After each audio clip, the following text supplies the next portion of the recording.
નમસ્કાર ખેડૂત મિત્રો, અનુભવોની વાર્તામાં ફરી એક વખત તમારું હાર્દિક સ્વાગત કરું છું. અત્યારે અમે એક ટેટીના ફિલ્ડ ઉપર આવી ગયા છીએ. જે ખેડૂત હર વર્ષે ટેટીનું વાવેતર કરે છે, પણ આ વખતે એમના પ્લોટ ઉપર કંઈક size, greenery, health, sweetness, colour આ બધા જમાં ઘણો બધો પ્રભાવ જોવા મળ્યો છે. તો એ વિશે વિસ્તારમાં માહિતી એક ખેડૂતના મુખેથી જ આપણે સાંભળીએ. સૌપ્રથમ તમારું નામ અને ગામ જણાવો. મારું નામ વિજેશકુમાર ભાણજીભાઈ, ગામ ગળાણી. તમે કેટલા વર્ષથી આ ટેટીની ખેતી કરો છો? 10 વર્ષ થયા. 10 વર્ષથી તમે ટેટીની ખેતી કરો છો, તો 10 વર્ષની જે કમ્પેરમાં આ વર્ષનું જે ખેતીની અંદર જો તમે ટેટીમાં શું તમને અલગ લાગે છે? બધું સારું છે, ગ્રીનરી સારી છે, સાઈઝ, શાઇનિંગ ટેટીની. બરોબર. દર વર્ષે તમે જે વાવેતર કરતા એ સાઈઝ એપ્રોક્સ કેટલી બનતી હોય છે 10 વર્ષના સરેરાશ પ્રમાણે? સરેરાશ 500 થી 600 ગ્રામ, 400 ગ્રામ. 400, 500 ને 600 ગ્રામ જે 10 વર્ષથી તમે જે ખેતી કરો, આ વર્ષે આવડી મોટી સાઈઝ એટલે મતલબ કે અંદાજે કેટલે સુધી સાઈઝ બનેલી હશે?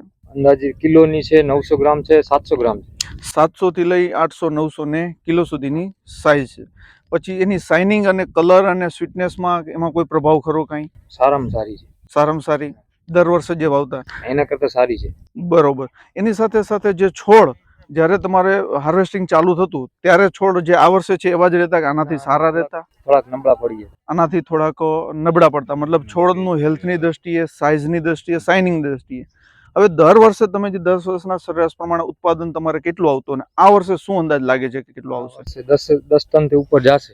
10 ટનથી ઉપર જશે. અને દર વર્ષે અંદાજે કેટલું? વર્ષે 8 થી 9 ટન.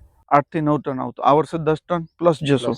બરોબર. એની સાથે સાથે સાઈઝ પણ તમને સારી મળે છે. અને વાવેતરની તારીખ તમારા આ પ્લોટની કેટલી હતી? 15/12 હતી. અને પહેલી વીણી હાર્વેસ્ટિંગ ક્યારથી ચાલુ થયું? પહેલી વીણી 88 દિવસે.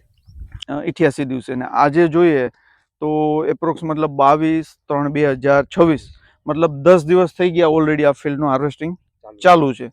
બરોબર.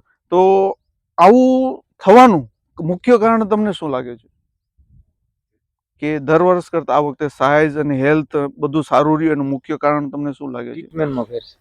મતલબ ન્યુટ્રિશન મેનેજમેન્ટ જે તમે દર વર્ષે ટ્રીટમેન્ટ કરતા હતા અને આ વર્ષે જે કરો છો એ બંનેનો જે તફાવત છે એ તમને પ્લોટ ઉપર જોવા મળ્યો. તો ખેડૂત મિત્રોને તમે શું સંદેશો આપવા માંગો છો કે ખેતીની અંદર શું આ તમે જે પરિવર્તન કર્યું કે જેથી તમે આવો ફાયદો લીધો, જેથી નવા ખેડૂતો પણ આવો ફાયદો લઈ શકે? ટ્રીટમેન્ટમાં બદલાવ થાય, ડોક્ટર સારા હોય તો કમ્પ્લીટ માલ તમને જોવા મળે. એની સાથે સાથે તમે જે દર વર્ષે જે ખોરાક આપતા હતા ખોરાક એમાં ને આ વર્ષના ખોરાકમાં શું ફરક છે? ઘણો ફરક છે. એટલે શું એમ મતલબ કઈ રીતે તમે દર વર્ષે સાદા ગ્રેડ વાપરતા હતા? સાદા ગ્રેડ હતા. બરોબર. બેક્ટેરિયા ઓછા હતા. મતલબ આ વખતે તમે જે બેક્ટેરિયલ ટ્રીટમેન્ટો વધારે કરી, ડ્રિંચિંગ, સેલરી આપી, ડ્રિંચિંગ કર્યું અને બાયોલોજિકલ જે ટ્રીટમેન્ટ કરી એને લીધે શાઇનિંગ, સાઇઝ અને ચમકમાં અને સાથે સાથે ઉત્પાદનમાં પણ વધારો જોવા મળ્યો. તો ખેડૂત મિત્રો આવું જ ખેડૂતોની નવી જે અનુભવો છે એ જોતા રહીએ, જાણતા રહીએ અને આપણી ખેતીમાં કંઈક નવું અપનાવતા રહીએ. Thank you.